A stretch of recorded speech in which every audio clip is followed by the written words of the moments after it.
नमस्कार, NPC 24 news में आपका स्वागत है। हम आ चुके हैं बालसन चौराहे पर। यहाँ पे बच्चे लोग ने धरना प्रदर्शन किया है। UPSI का जांच हो पूरी तरह से और री एग्ज़ाम हो, इसके लिए बच्चे प्रदर्शन कर रहे हैं और आप लोग का सपोर्ट चाहिए। अगर आप लोग सपोर्ट नहीं करेंगे तो जांच नहीं होगी, कुछ नहीं होगा। अगर आप लोग सड़कों पे नहीं उतरेंगे तो कुछ नहीं होगा। आप इतना ध्यान दीजिए, आप लोग को सड़क पे ज़रूर उतरना पड़ेगा। अगर आप लोग सड़क पे नहीं उतरेंगे, आप लोगों को नहीं। अभी हम सभी भाइयों से आपसे बात करवाऊँगा। नमस्कार। नमस्ते भैया, हमारे न्यूज़ में आपका स्वागत है। बहुत बहुत धन्यवाद। सर, UPSI का जो आप लोग जाँच के लिए प्रदर्शन किए, इसके बारे में आप क्या कहना चाहते हैं? देखिए, एक लंबे इंतजार के बाद 2021 में UPSI की भर्ती निकली, लेकिन हुआ ये कि ये भर्ती ऑनलाइन निकली। तो ये उम्मीद हमने जताई थी कि जो भर्ती निकली है वो पूरी तरह से पारदर्शिता पूर्व होगी और एक नियमित प्रक्रिया के तहत, जो प्रक्रिया एक सही भर्ती की होती है पूरी होने में, अब भर्ती निकलने से लेकर ज्वाइनिंग लेने तक जो एक प्रक्रिया होती है वो पूरी प्रक्रिया ऑनलाइन होने के चलते हमें ये उम्मीद थी कि जो है पूरी पारदर्शिता पूर्वक और नियमित तौर पर ये भर्ती प्रक्रिया पूरी होगी। लेकिन हुआ ठीक इसके विपरीत। अभ्यर्थियों के सपनों पर पानी फिर गया, अरमान जो है झुलस कर रह गए। हुआ ये कि ऑनलाइन प्रक्रिया होने के बावजूद भी इसमें पेपर आउट हुए हैं, जो एक ONS या VNS सिस्टम के तहत उस ऐप के थ्रू पेपर लीक हुआ है। और इसमें मैं स्पष्ट रूप से कहता हूँ, आप ही सोच कर देखिए, आपके चैनल के माध्यम से जो भी हमारे दर्शक हैं वो देख रहे हैं इस बात को।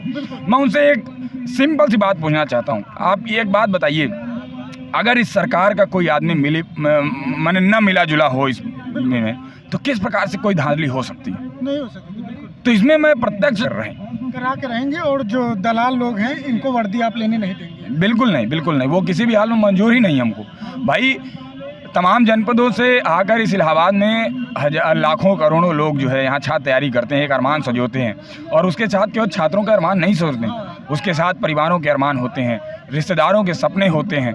और जब एक भर्ती प्रक्रिया निकलती है तो उसके साथ उस प्रतियोगी छात्र का जीवन जुड़ जाता है। तो उस जीवन के साथ खिलवाड़ करने का काम जो है ये भाजपा सरकार, योगी सरकार कर रही है, जो हम कतई किसी भी शर्त पर बर्दाश्त करना नहीं। क्योंकि यहाँ बच्चे ईयरफोन बेचते हैं, पंपलेट चिपकाते हैं, चाय बेचते हैं, अपने खर्चा चलाते हैं, ट्यूशन पढ़ाते हैं। ये देखिए, ये कुछ लेके ही आते हैं कि हम अगर आए हैं प्रयागराज तो कुछ लेके ही जाएं, रोजगार। इस इलाहाबाद में कोई अमीर बाप का लड़का नहीं पढ़ता है। अंबानी, अडानी या सुनील मित्तल, भारती मित्तल का लड़का नहीं पढ़ता है यहाँ जो पढ़ता है वो गरीब, किसान, मध्यम वर्गीय, निम्न वर्गीय परिवार का लड़का होता है, जिसका बाप या तो शिक्षक होता है, या तो किसान होता है, या तो मजदूर होता है, या तो कोई चाय पकौड़ी लगाने वाला, कोई खुमची ठेला वाला होता है। तो वो जब लड़का यहाँ पर आता है तो वो अपनी रोजी रोटी चलाने के लिए कोई पढ़ाई से हटकर साइड बिजनेस करता है। चाहे वो अखबार बेचता हो, चाहे वो किसी पकौड़ी ठेले चाय लगाने का काम करता हो, चाहे किसी शोरूम में जो है गार्ड बनने का काम करता हो, लेकिन किसी प्रकार से वो